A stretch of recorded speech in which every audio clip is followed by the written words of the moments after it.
Hello, everybody. I think we're live. Welcome to another live stream here, where we focus in on guitar and improvisation.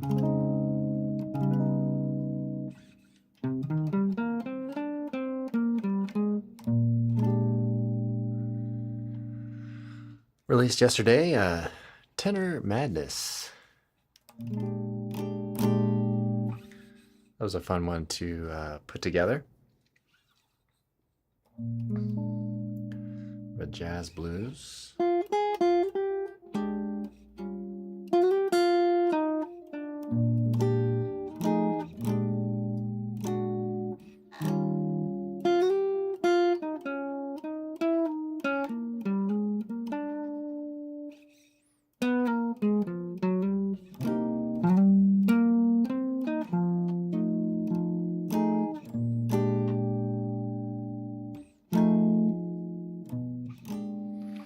Blues in B flat. And it's a nice catchy melody. And I was doing a little research on it before. I had always assumed it was by Sonny Rollins, but I was checking it out a little bit on a Google search, and it was saying Kenny Clark. So I don't know if we have any jazz historians out there or specialists in jazz history. If you have any additional insights into that, please do let us know. So yeah, we're streaming here on the YouTube channel, streaming on Facebook and Instagram.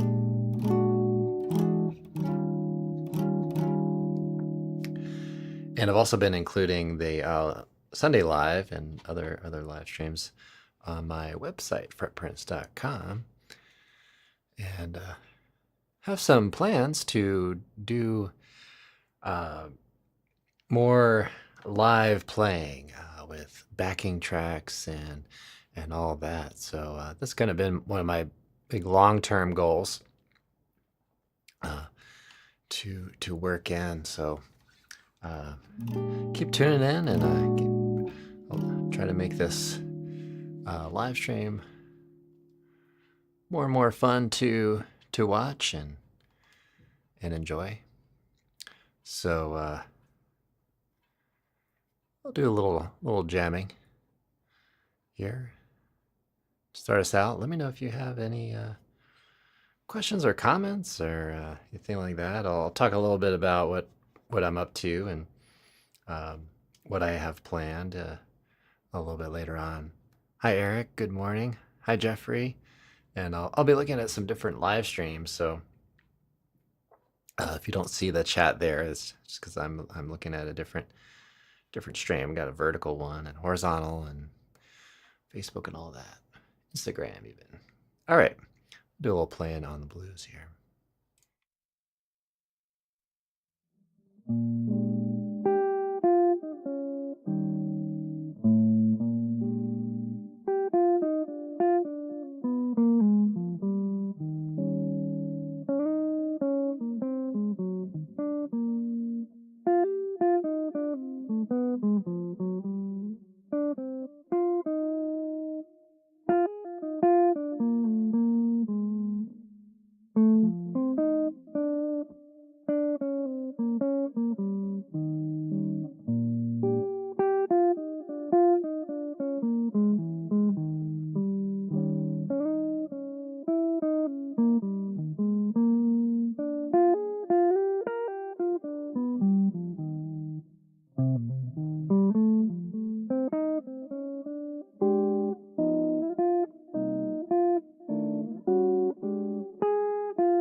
right, welcome Jason L. Jason L is my wife, who also helps me to moderate the conversation here as well, and let's catch things that I may be missing while I'm noodling around or talking.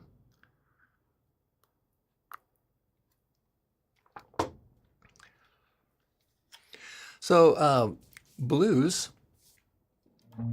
and B flat. So if you're playing jazz, you're gonna want to have a pretty good familiarity with blues in general, and this could be blues in minor, or a variety of different types. There's sort of like the Charlie Parker, some of his sort of major blues sort of things, and this particular flavor of the sound includes the dominant seventh kind of sound. So as far as note collections and tones, we have various things available to us. Of course, we are all probably pretty well versed in the minor pentatonic. So if you're, let's say, just getting into jazz or jazz blues for the first time, you can take your probably well-known A minor pentatonic and move each note up just one fret.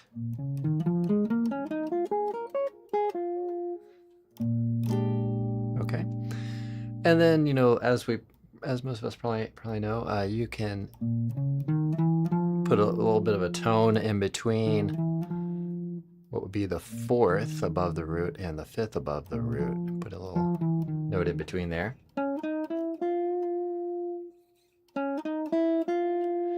And what's interesting about the spot between strings 3 and 2 is that because that interval is smaller there on one fret, you can access that tone pretty comfortably on either string. So that there I use second string, and then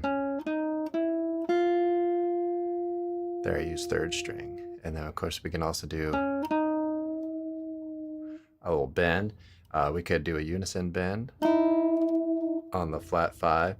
And one thing that's kind of fun there is to bend just shy of the note, and you get a little kind of wobble chorus effect in it. So that's something else to kind of experiment there. But if you're just getting started with jazz blues, that's a very natural place to start, because you can play the scale over all the changes.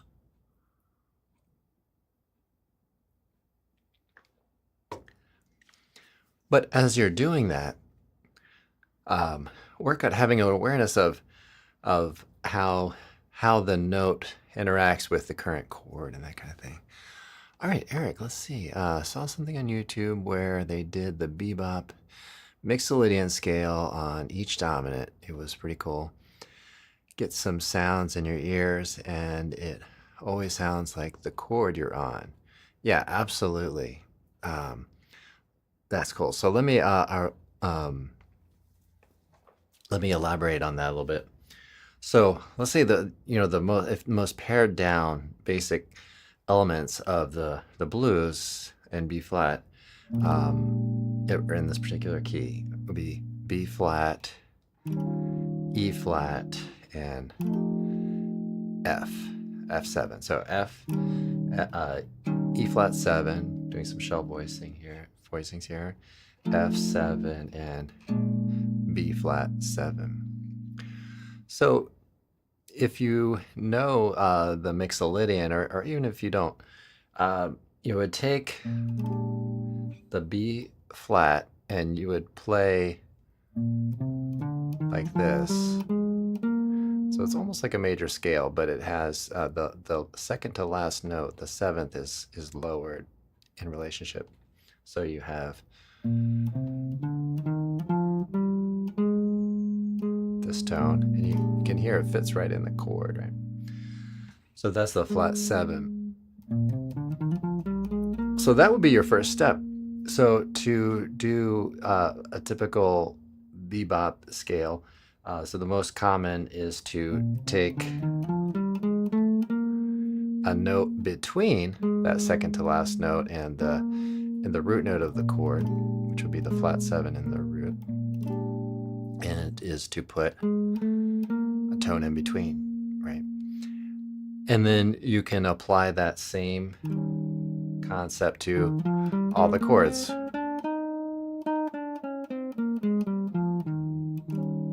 The E flat 7 and the F7. Okay, so then you get really you get in there really specific with the chord sound. One thing that's so great about this for practice is that you have a couple of benefits. You can play whole steps and half steps and have that kind of motion going on, and still imply the chord, right?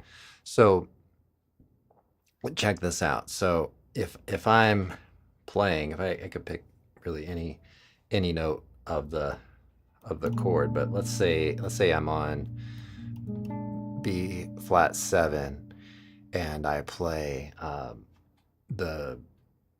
this bebop scale, Mixolydian. Check out what happens when I count this out. So I have 1, 2, 3, 4, 1. So what happened there?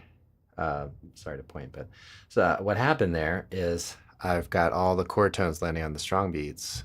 1 and 2 and 3 and 4 and 1. Okay, so that's basically an arpeggio. You can start from any note and do the same exact thing, because once you have a bebop scale, it's 8 notes, right? So then you can really get your ears engaged with what's consonant and what's dissonant on the beat and all that. So very worthwhile, and I would say even necessary to have a deep study in that.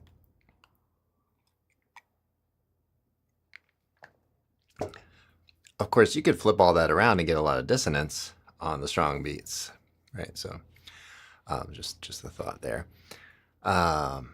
Okay, Eric says, it's great getting the sound in your ear and then vary it, but what chord tone you start on and the rhythms and then back the blues language. Yeah, absolutely. Let me come back to that. Welcome, Gwenelle Mark Essane. Hope I'm pronouncing your name right. Welcome to the live stream. Thanks for joining us.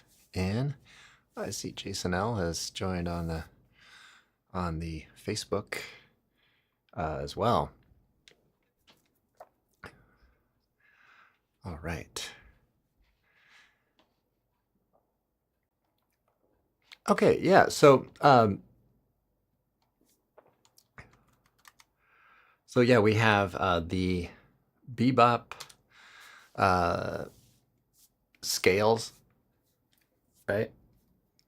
We have chord tones, non-chord tones, and that's an element where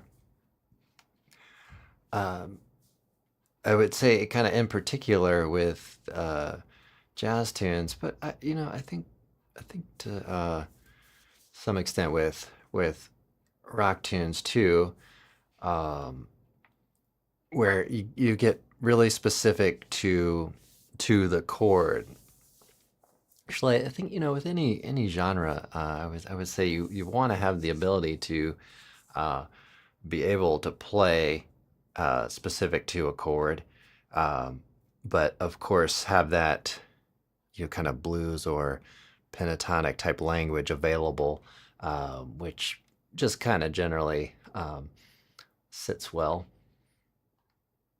with most tunes. But I've been talking a lot about pentatonics in the in some of my member area kind of things. So maybe I'll have that spill over a little into some of our other activities here too. And later on, I'll recognize some of our members on the channel.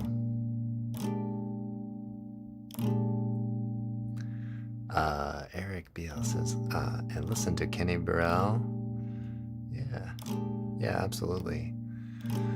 Yeah, and that's kind of a fun thing is playing a little bit on the blues, pentatonic.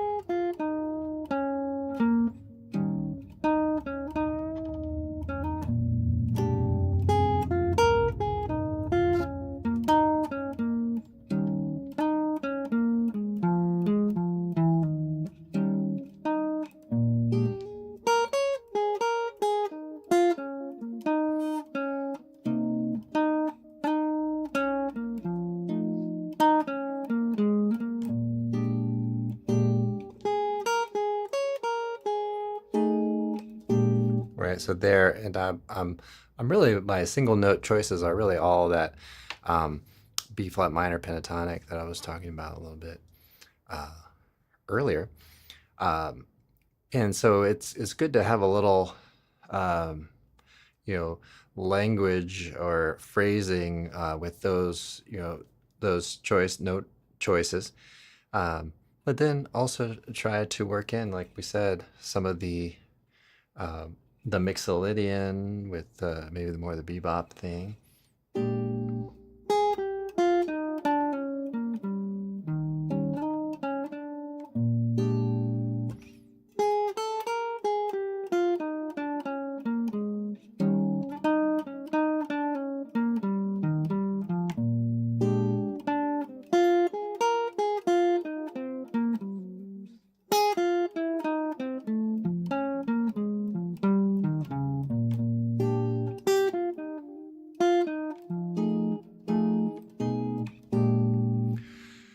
And then then you're in a sense saying the changes a little more. I'll say too that when it comes to the F7, it's kind of nice to have a sharp 9 on that sound, which you can mix up too. You can play a little bit on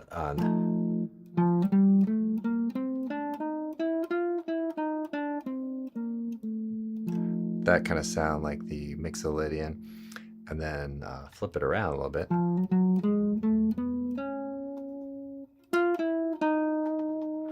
And get a little more dissonance on it there. Okay, welcome Prince Wright,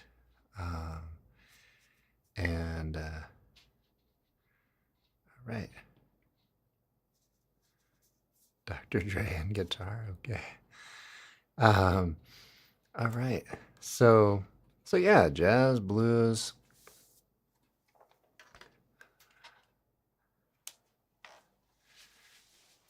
All right. Yeah, I mentioned too, work at, or I would recommend always trying to get to the source, like Eric's mentioning, listen to some Kenny Burrell and, try to, see what, or listen for what might he be pulling from. Is he, kind of using a minor pentatonic? Some of the note choices are difficult to decipher, or can be difficult to decipher, because you could take something like Mixolydian and have that eighth tone in there, and say, well, is he really thinking bebop scales, or is that just a passing tone? So but practicing the scales can get you comfortable with some more chromatic type tones. Okay, I'd like to invite everybody to like and subscribe. Okay, all right. And check out my merch store down below. I got this a couple weeks ago, Guitar and Improvisation podcast. I've had students and viewers who really like this as well. I'm pretty happy with it, although I don't think it's microwavable, but really good mug.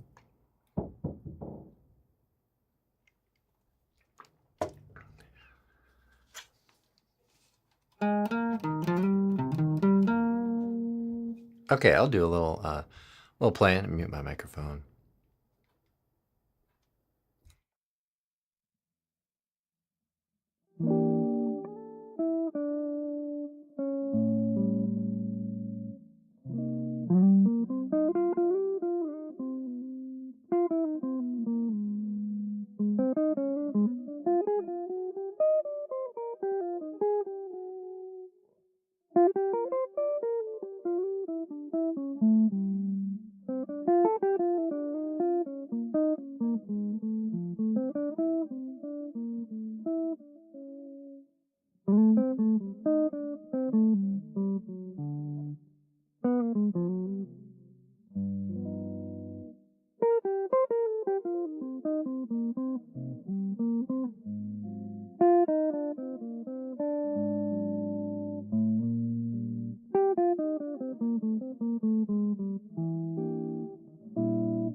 All right. So I'll talk a little bit of some of the things that kind of doing here. A Sunday vibe. Yeah. Finally got to kind of sleep in a little bit today, which is really nice. And kind of getting up really early, which is somewhat against my nature, but really nice to kind of have a little bit of an easygoing morning. Although it's 11 o'clock and I feel like I've barely woken up, but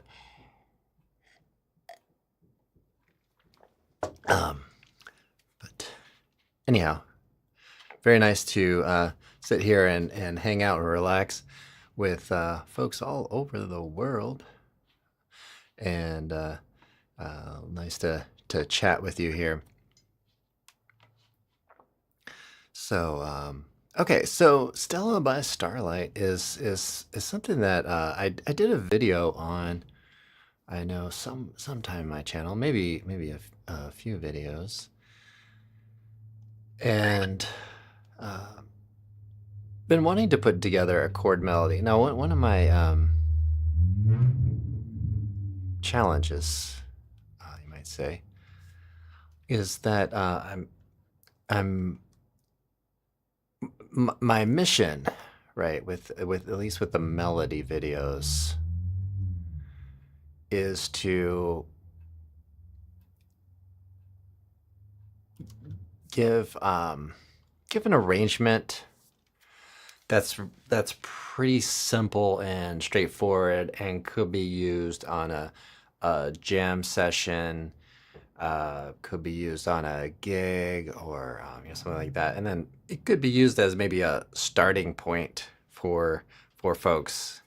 So I make an effort to keep the melody pretty close to what you might find on a typical lead sheet or something, and keep the chords pretty in line with the chords that might be written on a lead sheet or something like that, um, and keep it fairly um, accessible and easy to do. Get up and running. Can you have a gig coming up and have a nice chord melody to do it within a few days or something, or maybe a week or more. I don't know. But so those are some of the goals that I have with respect to that. So, oops, did that again. All right. Anyway, I started putting together Stella by Starlight, and so the week sort of got away from me, and so I'm still in the process of doing Stella by Starlight, and I think I'll have a kind of a decent arrangement going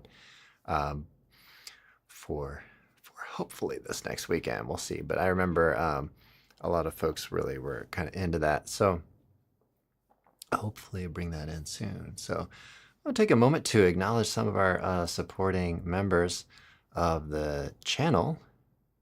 Okay.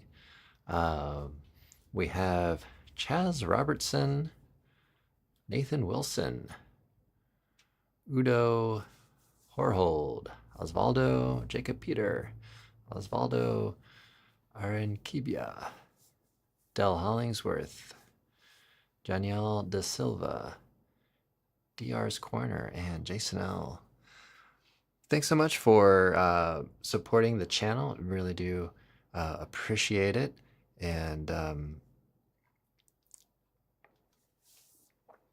kind of trying to keep the channel low cost to no cost for most things. And but production is very time consuming, and equipment can be expensive too. So I really do appreciate your support, and check out, should have a link down below if you're interested in joining that member area. And we are been doing 2 additional live streams for lessons and talks per week. So get into a little more detail on some of the techniques and chords and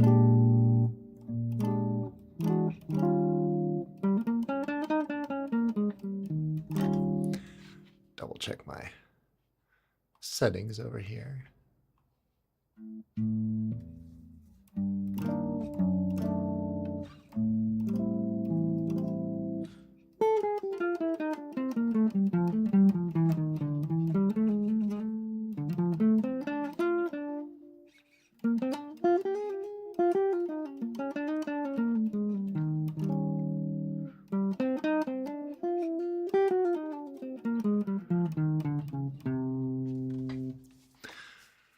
So we discussed a little bit about Mixolydian and going through the changes with Mixolydian, and so that's a great way to outline the chord changes, and then you can of course take those tones, let's say E flat, and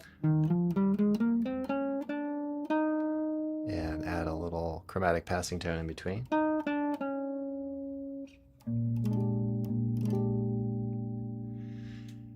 Incidentally, there are 8-note bebop scales, but there are also 10-note bebop scales, which you can incorporate. Okay. So on the dominant 7 or Mixolydian type sound, you can place a tone in between the E flat and the F.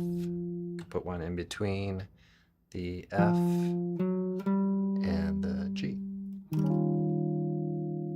and then carry on like that, and then put a chromatic tone in between the flat 7, and the root. Okay. Hello, everybody. Thanks for joining in. Appreciate it. So that kind of gets me back into a little bit of some thinking. So you can fill up these tones. Hello, Simone. With different numbers of tones, right? So you could have, 4 tones on the B flat, and that's going to be a real inside sound. You can put a 5th tone in. This is something I've been talking a lot on the lessons and talks and on the website, fretprince.com, which kind of gets you into mixolydian, or not mixolydian, dominant pentatonic. Dominant pentatonic, which is a mode of the minor 6 pentatonic. And then we also have sounds like the major blues, which can also be really nice for going and outlining some of the changes. So you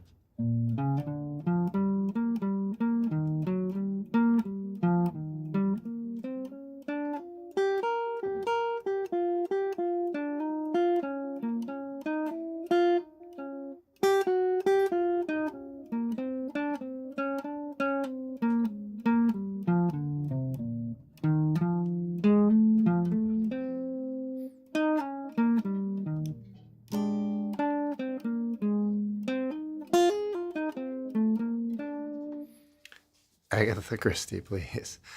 I don't know any Agatha Christie songs. She's a really nice singer, but yeah, mostly here we're focused on improvisation, mainly in the kind of the jazz tradition. But I'll certainly try to help folks out with anything from the more rock and pop styles, but it's not necessarily my specialty. But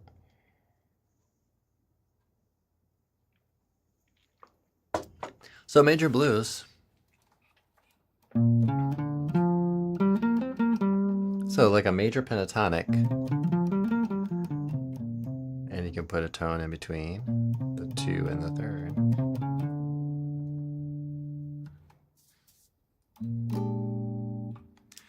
For that.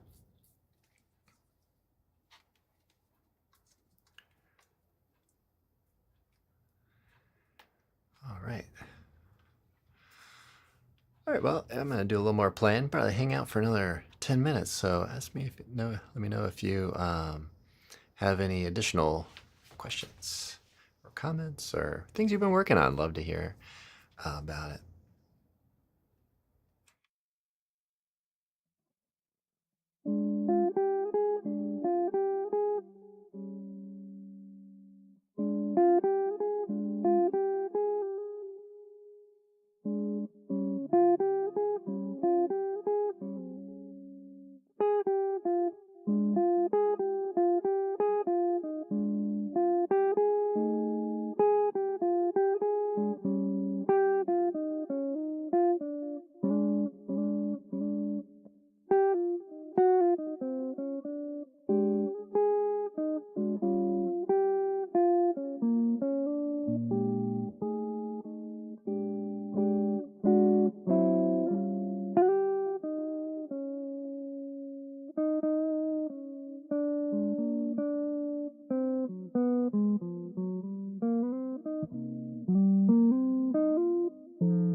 JP, hello, welcome.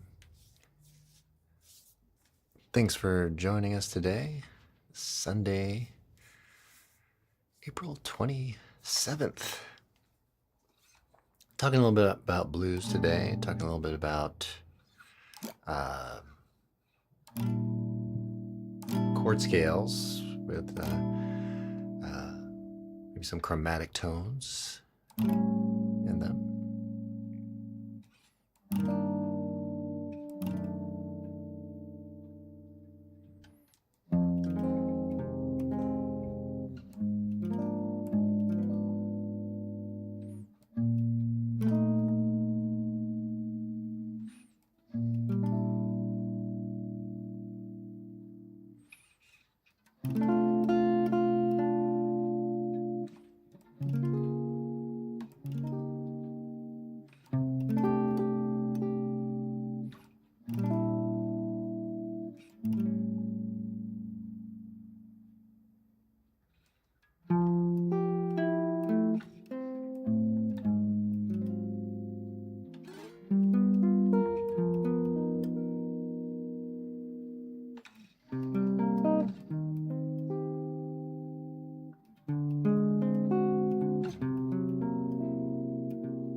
Oh, I forgot to mute my mic on that there.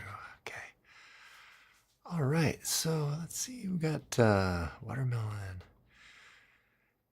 Any suggestions for playing over the 5 in a blues? Kind of just play a bar of the flat 3 to 3. Kind of bored with that, but that is a nice sound. Yeah, okay, great question. So, okay, on the 5 chord, let's say 5 chord and the key of B flat would be F, right? So yeah, I mean, what you're doing, if you're kind of doing that on an F7, that's a pretty cool start. So if you've got, you could take, the any of the arpeggio notes and then just incorporate what you've already got.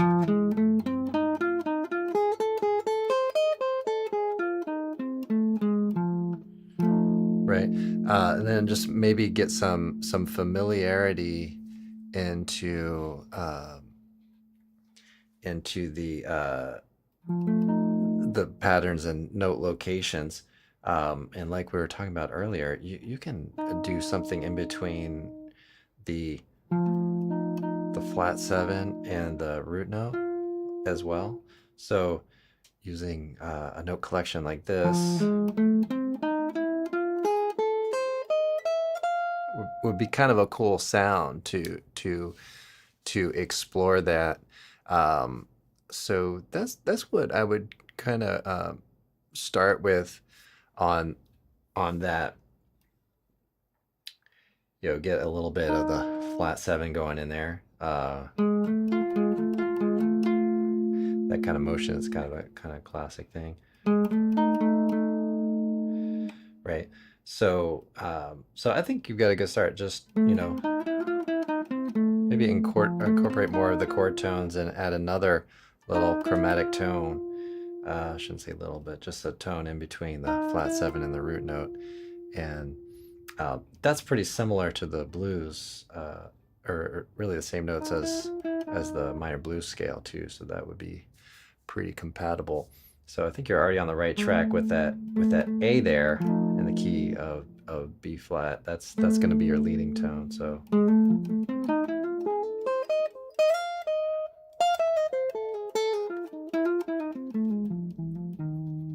yeah, so I think I would go there next, to just expand out, which it looks like that's what you want to do. So very cool. Okay, so put a capo on 12. It'd be funny. Yeah, it's really hard to play up there on the 12th fret with a capo. Tried, but it's hard. Frets are really close together. Okay, so Eric, there was a voicing in there, really like down near first position. Identify it. What was down there? Let me think. Where was that first position? Let's see. I could have been playing. Let's see if I can think of what it was. I was down in first position. A couple things. Let's see. There's. I'm trying to recall back. This is kind of a cool one. This is could be a B flat major 7 sharp 11. I'm not sure if I included that one or not. That was pretty cool. Some of the things that I was doing there was kind of working with inversions and in a sense trying to obscure the changes a little bit, and get something that's kind of related and feels you know, somewhat not too obvious or something like that. So I wish I could remember which one you're thinking of, but yeah, let's see. I may have played this one as well, which is C minor 9. But I was doing some little slash chords. Open string on the bass. Okay, if it was an open string, then maybe I hope it would have been E minor 7 flat 5, possibly. I think. Oh, you know, maybe it was. Could have been this one. I may have played that. This would be E minor 7 flat 5. So quite possibly that if I was using the open E string, then that's kind of a likely voicing I could have gone for there.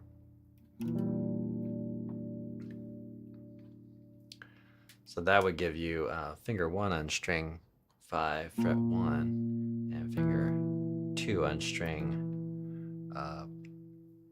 4, fret 2, open string 3, and then the finger 4 on string 2, fret 3. So I hope this is the one you're thinking of. Could always go and freeze the video on replay. Oh, that wasn't the one. Okay. So yeah, I might have to go back and play through and freeze it right at that moment or something. So sorry I wasn't able to recall that one. So all right, everybody. Well, I'm gonna pack it up here for today, but timestamp it. Yeah, that's awesome. Okay. Yeah, you're most welcome. Thanks, Eric. Good to see you here, and good to see you, Jeffrey, and some of the new folks here that joined in. Thanks for joining in. Appreciate it. Hope you enjoy this. Please like and subscribe if you haven't already. The engagement really does help the channel out, so do appreciate it. All right. Yeah, you're most welcome, Jeffrey and Eric and everybody. So have a great week, and I will see you guys in the next one.